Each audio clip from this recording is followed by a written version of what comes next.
I'm one of those people who love to catch Pokemon in Pokeballs that match their design. However, when it came to Miraidon, I was stumped. The Master Ball felt too easy, and nothing else really matched the Pokemon. Or so I thought. When I asked my friends, one of them gave me the most insane but brilliant idea: to catch Miraidon in a Beast Ball. As soon as he mentioned it, I realized how perfect of a match it was. Not only the color scheme, but the animations as well. The only problem is, the catch rate of the Beast Ball is incredibly low if you aren't using it on an Ultra Beast. In fact, you are 10 times less likely to catch a Pokemon with this ball compared to a regular Pokeball.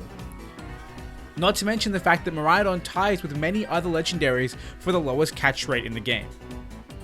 Now, as difficult as this already sounds, there was one more factor that made this catch feel even more impossible, and that was the fact that throughout the game, you can only get one Beast Ball. This means that between each throw of a ball, I would need to reset my game and bring Miraidon down to 1 HP with the status all over again.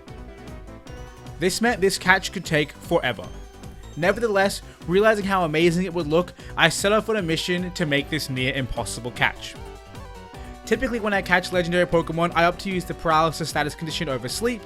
I do this because the moves are more accurate and the status is typically permanent, allowing me to continuously spam Pokeballs after applying the status. However, realizing that Miraidon's electric type makes him immune to paralysis, I had no choice but to opt into sleep.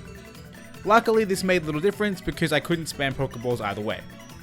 Once I had a game plan, what was next was to prep the perfect Pokemon, and in this case, that Pokemon was my Iron Valiant. This Pokemon is one of few that can learn both False Swipe, which can lower the opponent's health to 1 HP without knocking it out, and Hypnosis, which could put it to sleep. With my Iron Valiant ready, we went in for the first attempt. This first attempt, however, went far from what we had in mind.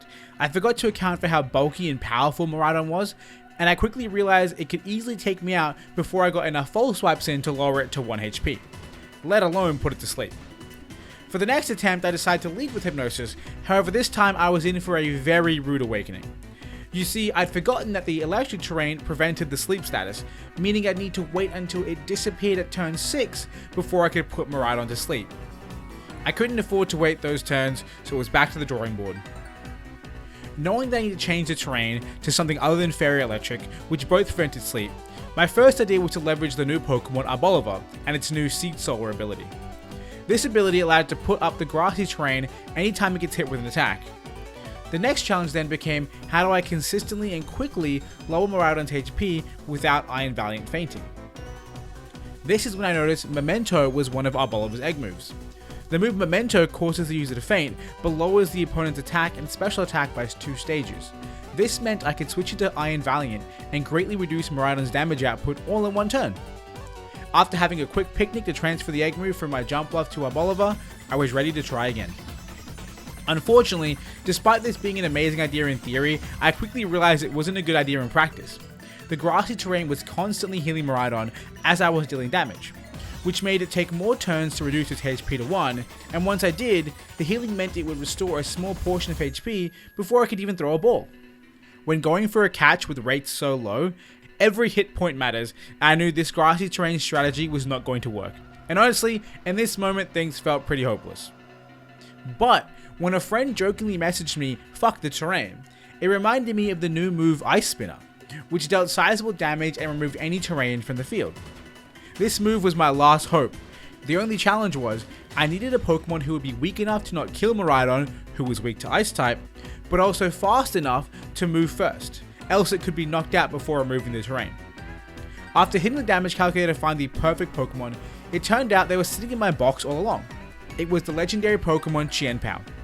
My Qianpao was level 63 after doing some EV training, which left it at the perfect speed to outspeed Miraidon's highest potential by a mere 15 points, while also having a low enough attack stat that Ice Spinner had less than 1% chance to knock out Miraidon. I was lucky, just a few levels higher and my Qianpao would have been too powerful for this to work. After teaching him the move Ice Spinner and giving him an eject button, which would switch him out after taking a non-lethal hit, Qianpao was ready to take center stage. In our first encounter, things were going exactly as planned. Qianpao managed to outspeed, drop Miraidon's HP into the red, and cleared the terrain all before getting knocked out and paving the way for Iron Valiant. However, Iron Valiant decided in this run and the next to be useless and miss Hypnosis a total of 4 times in a row. all while holding the wide lens to boost its accuracy.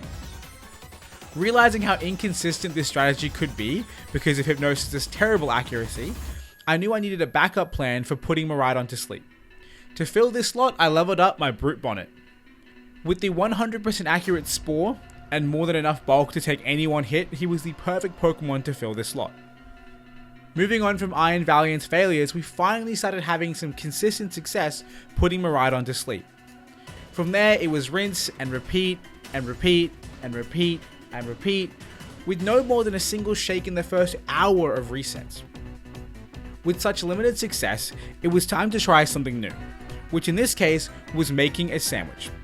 After a quick Google search, I found that recipe 69, the Great Refreshing Sandwich, gave me Catching Power Dragon level 2. Hoping that this would make some sort of difference, we did some sandwich crafting and went back to face Miraidon again. The sandwich seemed to have some kind of impact because the ball shook once before Miraidon broke out, which I had found to be a very rare occurrence. Unfortunately, due to the fact that I would need to go through the process of making the sandwich and jumping back down to the bottom of Area 0 with each reset, it felt like I was wasting more time than it was worth. After going back to the previous strategy of doing quick resets in front of Miraidon without any kind of sandwich power, not much was changing. I was still stuck in an endless loop of instant breakouts, and once again it felt like I was in for the long haul. Ball after ball, not much was happening. To speed up the process, I even had a friend of mine give me their Beast Ball so I can get 2 throws per reset. Yet, even with 2 Beast Balls, our resets were still nothing more than a series of instant breakouts. Until... Oh, no way! No way! I got a crit capture! Oh, Queen! At 20! Same. It was only 20! What the fuck? Boy. Let's go, dude! Critical capture, baby. My perseverance and strategizing were rewarded, and as you can tell, I was extremely ecstatic. In only 20 resets, we were able to catch a Pokemon that I thought could easily take over 1,000. Even though this challenge of mine went by much faster than I expected, I am definitely looking to do more crazy stuff like this. If you enjoyed the video and you want to see more fun challenges like this, drop a like. And if you do, maybe the 1 in 50,000 triple segment shiny Dunsparce is next on the list.